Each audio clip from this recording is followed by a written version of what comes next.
c'est ma prière. Je voudrais quitter la dimension où je t'offre à celle où je m'offre. Alléluia. Comme une offrande, je me donne tout à toi. Seule, seule, loin de tout regard. Ta voix me parle et m'invite vers toi, Jésus. La profondeur appelle la profondeur. Plus qu'hier et moins que demain. Je ne peux plus me suffire à moi-même. Vous allez remarquer que cette émission est vraiment une émission pas comme les autres parce que je reçois pour vous deux femmes. Et quand on entend parler de la femme, on voit le sourire, on voit la paix, mais aussi la prière. Elles sont déjà ici avec moi sur ces beaux plateaux. À ma droite, j'ai le pasteur Solange Tchèque. Elle nous vient fraîchement de Lubumbashi.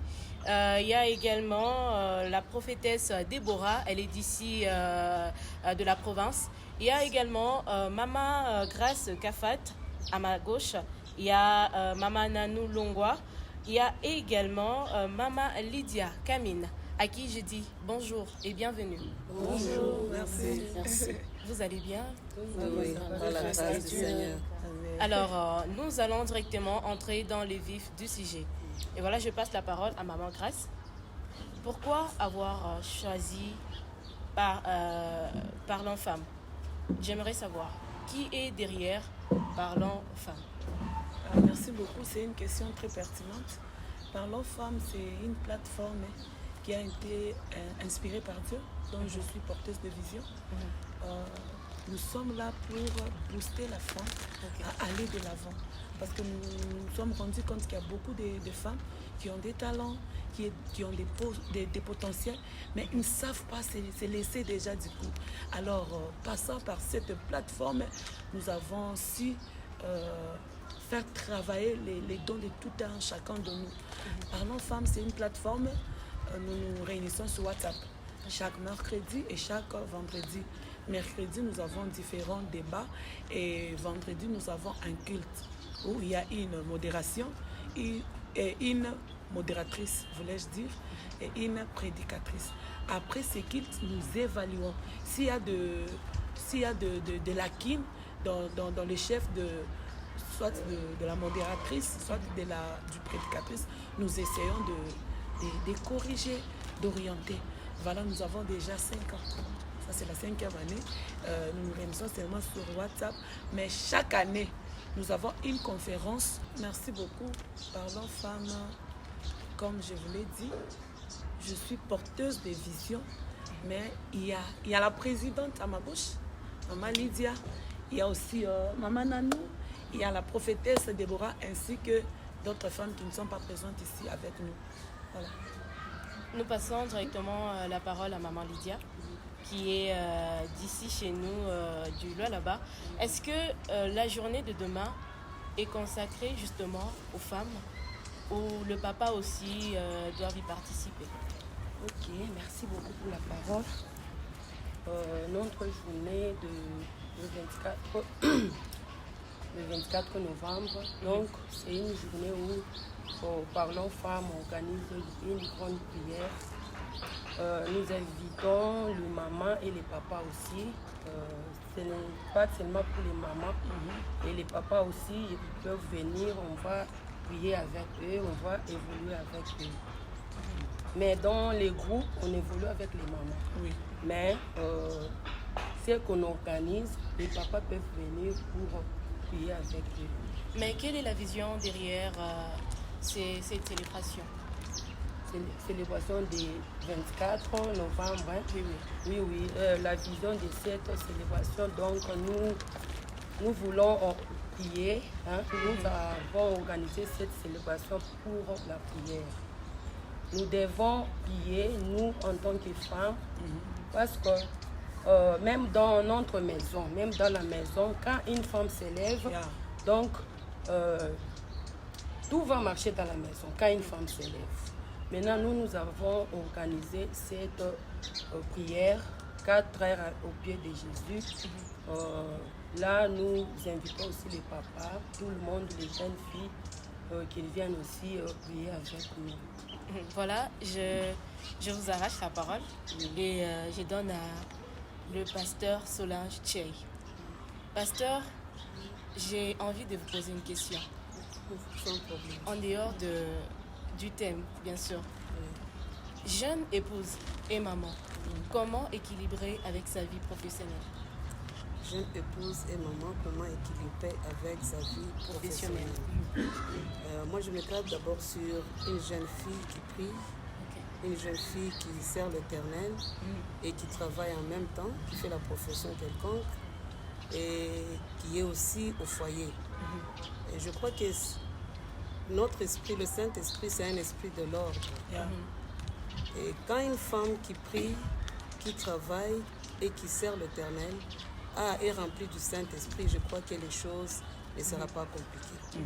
Les choses seront vraiment bien équilibrées. Parce que le Saint-Esprit va lui donner l'intelligence, la sagesse de bien coordonner. Et c'est le Saint-Esprit qui va aider la femme à équilibrer toutes choses, à mettre les choses en ordre. Parce que tu ne peux pas dire que tu t'élèves. Tu ne peux pas dire que tu t'élèves ou bien tu sers le Seigneur si tu ne sais pas bien mettre de l'ordre dans tout ce que tu fais. Je ne peux pas quitter ma maison et laisser les désordres et je dis que je pars prier. Souvent dans le temps, c'est ce qui se faisait avec les mamans. Elles laissent chez elles les désordres, le lit n'est pas arrangé, la maison en désordre, les enfants à gauche, à droite.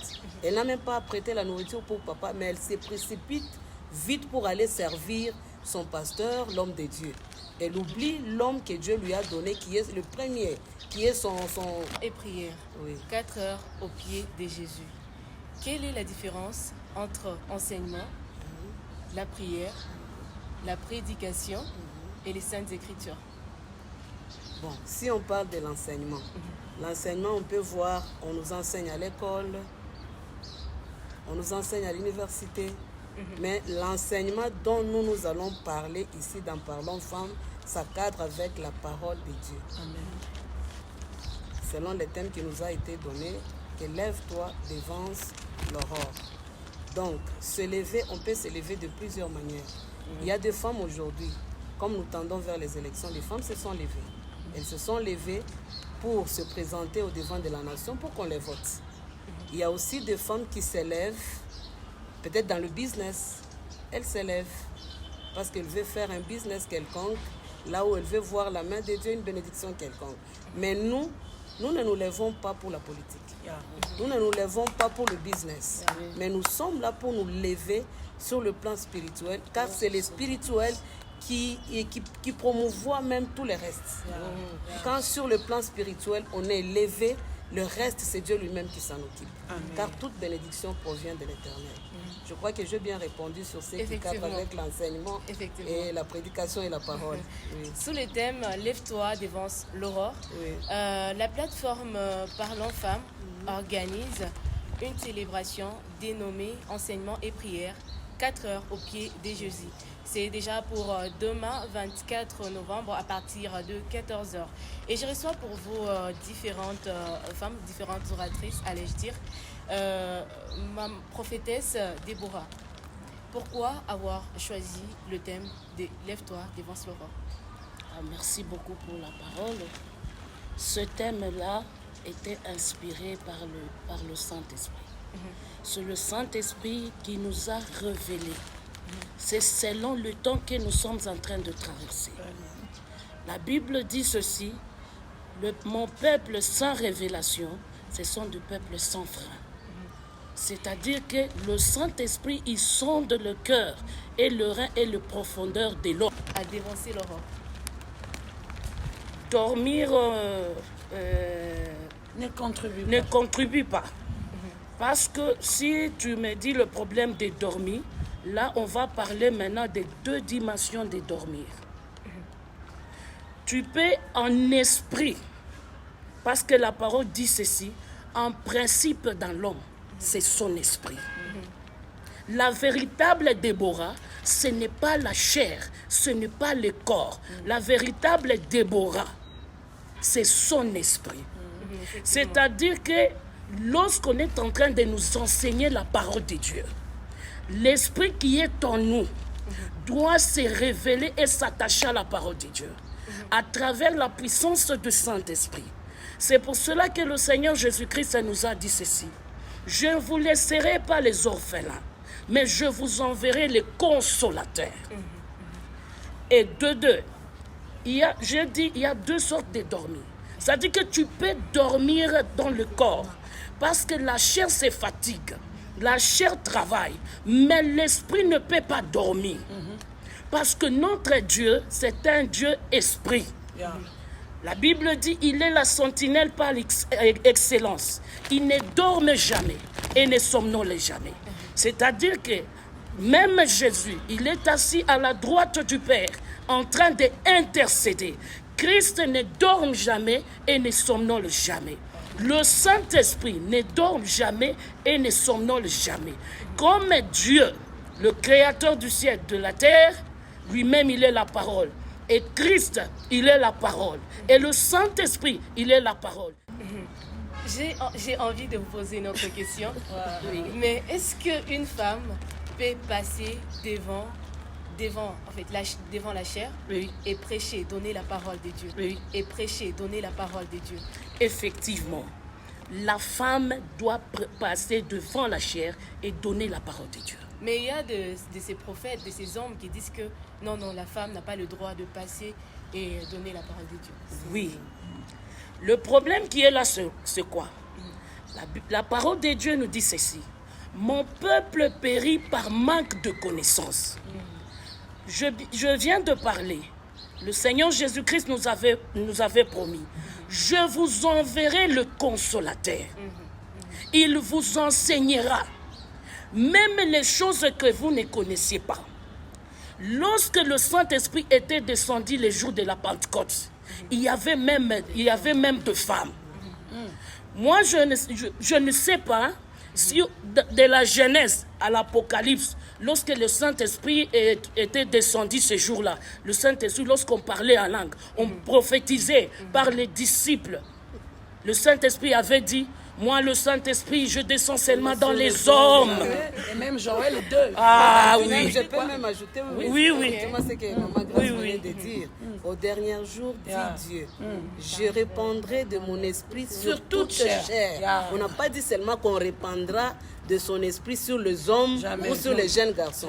La Bible nous dit clairement que je répandrai de mon esprit sur toute chair. Et même si je peux aller très loin, quand le Seigneur Jésus-Christ a été enseveli, il y avait les femmes qui étaient parties au tombeau. Les hommes étaient dans la peur. Ils étaient enfermés dans la chambre haute parce qu'ils avaient peur, croyant que ce qui était arrivé à leur maître leur arrivera aussi. Mais les femmes courageuses se sont levées. Donc, pendant l'aurore, ils se sont levés pendant qu'il faisait encore sombre. Et ils sont allés au tombeau. C'est eux qui ont fait le constat que le Seigneur n'est plus dans le tombeau. Il est déjà ressuscité. Où étaient les hommes en ce moment? Et je pourrais aussi ajouter que le Seigneur a dit, je vous envoie à aller de faire de toutes les nations mes disciples. Il n'a pas dit seulement aux hommes. Il a dit, allez et faites de toutes les nations, donc à tous ceux qui l'ont reçu, ils ont le droit de parler de Jésus-Christ. Voilà, en début de cette émission, j'ai dit que la femme, ce n'est pas seulement préparer. Alléluia. C'est la prière. Vraiment. Et voilà, vous sentez déjà, je suis entourée de femmes chaleureuses, remplies de la parole. Donc, ne ratez pas demain. Je reviens à Maman Nanou Longwa. Est-ce que la qualité de la vie chrétienne dépend de quoi? La qualité de la vie chrétienne. Moi, j'ai toujours dit la vie chrétienne, ce n'est pas ce qu'on est, ce qui est apparent, mais c'est ça qui est de l'intérieur. Parce que la Bible dit l'homme de chaque jour. Ce n'est pas comme un trophée qu'on remporte aujourd'hui ou qu'on se laisse, on se dit, donc j'ai déjà atteint le niveau. Non, c'est la vie de chaque jour. Et chaque jour, c'est une performance pour nous amener vers le Christ. Maman Grâce, je reviens à vous. Pourquoi avoir choisi seulement 4 heures? Joanina Mongeze, quoi, 5 heures ou 7 heures? c'est une façon de parler, mais on ne peut pas limiter le Saint-Esprit. Si le Saint-Esprit nous pousse à aller au-delà, nous allons nous laisser à sa disposition. Voilà. Comment est-ce que vous avez organisé la journée de demain? Merci beaucoup. Il y aura une modération, il y aura une célébration, il y aura aussi les gens qui vont nous enseigner. Parmi ces oratrices, nous avons pasteur Solange. J'ai connu cette femme à Ouganda. Nous étions partis à Ouganda dans une conférence de femmes. Non, je vais laisser que le Saint-Esprit la présente.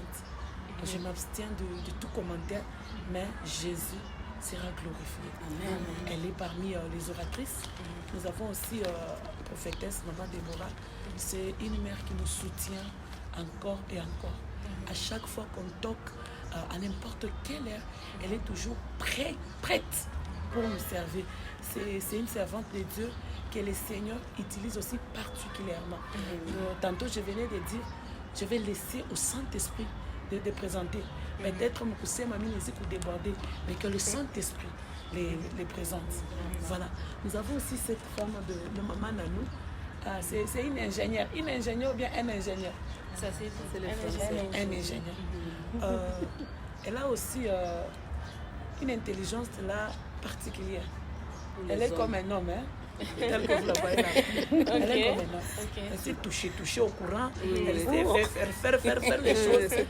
Elle touche aux briques. Vraiment, va nous aider. Et par la grâce de Dieu, nous préparons quelque chose qu'elle sera conférencière. Voilà. Cette femme, je l'appelle Mama Waro. Elle a ce don-là d'intercession. Quand elle prie, vous sentez l'exaucement. Quand elle vous prie, vous sentez l'exaucement. Et ce qui me retient plus chez elle, elle a un bon cœur. C'est qu'elle est très sensible à servir le Seigneur. Natacha, tu sais, si quelqu'un ne te permet pas, si nous sommes arrivés ici où nous sommes, parce qu'il y a des gens qui nous accompagnent et nous faisons ces blocs-là. J'aime beaucoup son humilité de cœur. C'est ce qui me retient ma maladie. Est-ce que, Pasteur Solange, un mot de la fin pour finir. Qu'est-ce que vous allez dire à cette femme qui nous suit en ce moment? Toi, la femme qui nous suit en ce moment, ne rate pas cette occasion que le Seigneur présente devant de toi. Parce que pour s'élever, tu dois d'abord être consciente. Quand on écoute, la Bible nous dit on ne doit pas se limiter seulement à écouter, mais on doit être prompt à écouter, on doit aussi être des praticiens de ce qu'on écoute. On vous a lancé une invitation, venez, vous n'allez pas passer votre temps pour rien. Moi, je me rappelle quand le Seigneur Jésus-Christ allait quelque part, il y avait toujours une foule qui l'entourait. Et cette foule-là qui l'entourait, c'est parce qu'elle savait que le Seigneur, sa présence, produit l'atmosphère de gloire. Sa présence produit la délivrance. Sa présence ajoute. Donc la présence de notre Seigneur Jésus-Christ manifestait sa puissance de plusieurs manières. Ceux qui étaient malades guérissaient, ceux qui étaient infirmes étaient délivrés de leur infirmité. Donc tu as des problèmes. Peut-être tu penses d'aller voir un homme. Les hommes se fatiguent souvent. Mais notre Seigneur Jésus-Christ ne se fatigue jamais de nous. Quelles que soient nos incapacités, quelles que soient nos imperfections, lui, il est toujours là pour nous accueillir. Et c'est pourquoi il dit même que je serai avec vous jusqu'à la fin de temps. Toi, la servante qui m'écoute, viens. Ne dis pas que non, ça, ce sont leurs choses. Moi, je suis de telle église. Non, nous devons dépasser ces limites-là. Même si tu as ton église et que demain, tu es libre, tu n'as pas à faire. Viens prier avec nous, tu ne seras pas déçu. Le Seigneur Jésus sera au rendez-vous. Tu as peut-être un travail à faire, tu es commerçante. Ferme d'abord tes histoires. Viens dans la présence de Dieu, car c'est Dieu qui bénit. Amen. Tu ne vas pas passer ton temps pour rien. Le Seigneur te fera grâce. Amen. Maman Déborah, un conseil pour les femmes qui sont en train de nous suivre. Oui, merci pour la parole. Je demande à toutes les femmes. Toi, la femme, écoute-nous ici. C'est ton temps. La parole de Dieu dit ceci. Une femme sera enlevée en devenant une mère. Viens rester au pied de Jésus pendant 4 heures. Viens écouter les enseignements de la parole de Dieu pendant 4 heures. La parole de Dieu nous donne la forme. La parole de Dieu nous taille. La parole de Dieu nous brise et la parole de Dieu nous donne la beauté. Et la parole de Dieu nous délivre dans toute dimension. C'est pour cela que nous t'invitons. Viens demain. Viens, tu entends, c'est Jésus pour le moment et il changera ton identité. Que Dieu vous bénisse, toutes les femmes. Maman, Elle a ajouté. ok. Et si je peux même ajouter, il y a de ces femmes-là qui attendent 2024 parce qu'elles ont des promesses. Tu ne peux pas attendre 2024 sans te préparer en 2023. Et c'est ça même la signification de notre thème.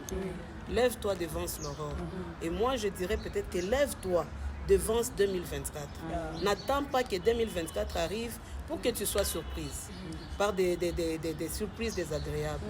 Et nous sommes pendant la période de campagne électorale. Nous attendons que nous puissions voter. Nous avons besoin des dirigeants que Dieu choisit, car toute autorité vient de Dieu. C'est en ce moment que nous devons préparer toutes ces choses. Nous devons dévancer les élections. Nous ne devons pas attendre que quand le moment là arrive, quand les gens vont se présenter, que tel est sorti pour que tu commences à murmurer. Non, non. Viens dans la prière, qu'on puisse implorer le Seigneur pour qu'il nous choisisse, qu'il puisse nous choisir des dirigeants qu'il faut selon sa volonté. Amen. Afin qu'en ce moment-là, que nous tous, tout celui que Dieu va placer, que nous puissions dire Amen, que c'est celui-ci que l'Éternel nous a donné. C'est en ce moment-là, qu'en ce moment ici, que nous devons nous préparer. Maman Nanou, un mot de la fin pour finir. Bon, moi j'ai toujours vu à la fin de l'année, au mois de décembre, c'est là que beaucoup d'églises se réveillent. Mais nous voulons dévancer ces choses. Amen. Parce que le diable aussi est déjà devenu malade. Oui. Nous devons aussi déjà dévancer ces choses. C'est en ce moment ici, les 4 heures qui nous seront donnés à préparer le 2024, comme l'a dit Pasteur Solange. Nous devons les préparer dans la prière et dans l'enseignement. Et chez nous, on a toujours un slogan, c'est les enseignements qui nous établissent. Amen. Chère maman, si tu veux être établi dans ton mariage, dans ton ministère, dans ton travail, viens et tu seras béni. Amen. Maman Lydia. Oui, merci beaucoup. J'invite aussi les jeunes filles, toutes les jeunes filles, venez, les mamans aussi, venez, nous allons prier, nous allons invoquer notre Dieu par nos femmes, nous allons dévancer les mauvaises choses que le diable est en train de planifier pour nous, pour ta famille peut-être, pour tes enfants. Tu ne sais pas ce que le diable est en train de planifier, mais nous t'invitons, viens. Priez avec nous et Dieu va nous aider. Merci beaucoup. Maman Grâce. Merci beaucoup. Mina Et baita. donnez aussi l'adresse. Mina baita bale bote muku natufata kwa hii wakati. On a dit on n'a pas limité. Même les hommes venez. Mukuye, tutaomba Mungu, tutamwabudu Mungu, tutamsifu na Mungu tena atatusaidia sana. L'adresse c'est dans la salle Marguerita, à la salle Marguerita qui est sur l'avenue Sakanya, référence l'arrêt dispensaire cadre là-bas. Vous allez voir à votre droite la salle Marguerite. Déjà à 14h, nous allons commencer notre culte et Dieu nous fera vraiment du bien. Merci. Madame, Messieurs, merci à vous de nous avoir suivis. Retrouvons-nous ce 24 novembre dans la grande salle Marguerite. Quant à moi, je vous dis au revoir.